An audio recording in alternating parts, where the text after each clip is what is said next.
Shalom, selamat pagi adik-adik yang dikasihi oleh Tuhan. Adik-adik sekolah minggu, kita bertemu lagi dalam pertemuan kita pada hari ini, dalam pertemuan penuh dengan sukacita. Adik-adik yang dikasihi oleh Tuhan, apa kabar? Kabar baik ya. Puji Tuhan, kita buka ibadah kita pada hari ini. Tapi sebelumnya kita berdoa kepada Tuhan Yesus. Bapa yang baik, Bapa yang kami sembah di dalam nama Tuhan Yesus, kami bersyukur buat kebaikan Tuhan. Berkati kami Tuhan di sepanjang ibadah kami ini. Kiranya Roh Kudus yang menerangi kami. Dalam nama Tuhan Yesus berikan hikmat. Haleluya. Amin. Puji Tuhan. Adik-adik yang dikasihi oleh Tuhan, kita ambil tema pada hari ini, karunia atau karakter. Amin. Karunia atau karakter. Sekalipun aku mempunyai karunia untuk bernubuat, dan aku mengetahui segala rahasia dan memiliki seluruh pengetahuan, dan sekalipun aku memiliki iman yang sempurna untuk memindahkan gunung, tetapi jika aku tidak mempunyai kasih, aku sama sekali tidak berguna. Amin. 1 Korintus 13 ayat 2. Adik-adik yang dikasihi oleh Tuhan, ya, hari ini Miss Ria ambil tema karunia atau karakter.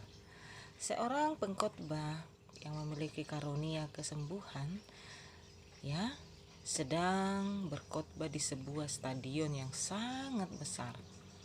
Orang-orang datang membanjiri stadion itu, baik dari luar kota maupun dari dalam kota. Ketika sesi untuk mendoakan orang sakit tiba, banyak orang naik ke panggung. Adik-adik yang dikasihi oleh Tuhan, bodyguard pengkhotbah itu segera saja mencegah.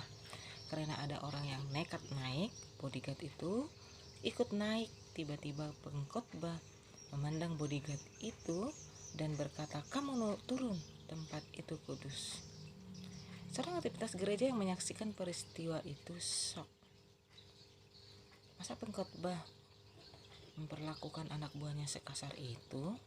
Ya, ujarnya. Putri seorang gembala sidang gereja saat itu berkata, "Jujur saja, rasa hormat saya berkurang kepadanya." Kita sering lebih menekankan karunia ketimbang karakter seseorang.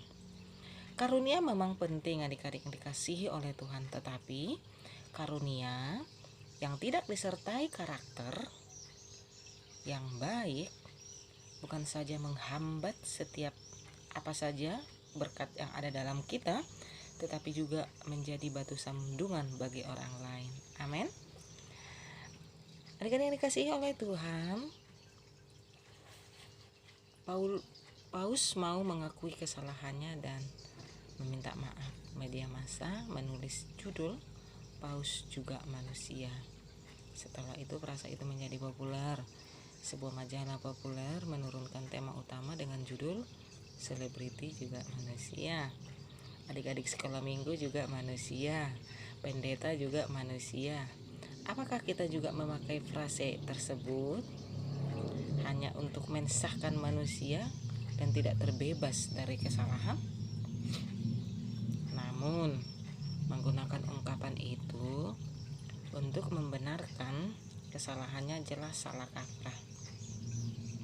Mari kita baca nasihat bijak firman Tuhan. Apakah yang hendak kita katakan? Bolehkah kita bertekun dalam dosa supaya semakin bertambah kasih karunia itu? Kasih karunia itu diberikan supaya kita tidak lagi berbuat dosa, bukan sebaliknya. Haleluya. Puji Tuhan untuk ayat hafalan adik-adik yang dikasihi oleh Tuhan, ya. Dalam Amsal pasal 16 ayat 32. Ya. Nanti pertemuan berikutnya kita akan share sama-sama, ya, untuk ayat hafalan ini. Amsal 16 ayat 32. Orang yang sabar melebihi seorang pahlawan. Orang yang menguasai dirinya melebihi orang yang merebut kota. Sekali lagi ya, orang yang sabar melebihi seorang pahlawan. Orang yang menguasai dirinya melebihi orang yang merebut kota. Puji Tuhan. Adik-adik hafal di rumah ya, disimpan dalam hati ya. Nanti untuk pertemuan berikutnya kita akan sharing kembali. Puji Tuhan. Shalom, Tuhan Yesus memberkati adik-adik sekolah minggu GPD Perjiwa. Haleluya.